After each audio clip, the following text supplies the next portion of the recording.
এবং মুর্তজা সাহেব, চারজন একটুখানি আগে আসবে, একটু চারজন আগে আসবে, একটু এই গোল তাহলে একটু কাছাকাছি থাকতে হবে। তবে হ্যাঁ, সাইকুদ্দিনের শটটা কিন্তু আমরা দেখবো। একটা সময় মাঠ কাঁপিয়েছে, কিন্তু একটা সময় মাঠ কাঁপিয়েছে। আজকে যদি গোল করতে পারে তাহলে আমরা বুঝে নেব বিশালের বিধানসভায় কি হবে। ডক্টর মুর্তজা সাহেব সবার শেষে ডক্টর মুর্তজা সাহেব প্রথম শট দেবে। আবার ঝুড়ে হাত তালি ডাক্তার জীবনের কোনো পছন্দ নষ্ট করেছে শুধু মানুষের সেবা করার জন্য। ডক্টর মুর্তজা সাহেব একটু জায়গাটা ফাঁকা করে দেন। হ্যাঁ, সরে যাও, মিডিয়া যারা আছে একটু সরে যাও। সব দিয়েছেন ডক্টর হোসেন। একটা ঝুড়ে হাত তালি দিও। এবারে সব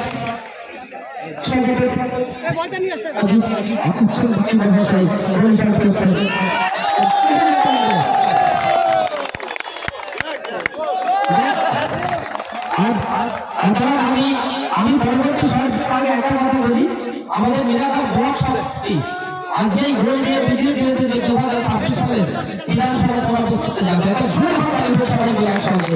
এবং প্রধান সমিতির সম্মানীয় সভাপতি সাইফুদ্দিন মোল্লা ফুটবলার একসঙ্গে সঙ্গে বার্তা দিয়েছেন।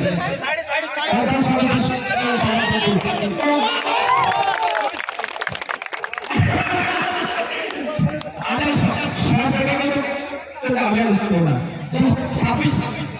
আমরা ভাবছি না, এভাবে বিরোধীদেরকে ঘোষণা করতে হবে। হাত তালি দিয়ে একটা মাঠ ছেড়ে দেবো, আমাদের প্রথম খেলা শুরু হবে। আমরা একটু মাঠটা ছেড়ে দিই।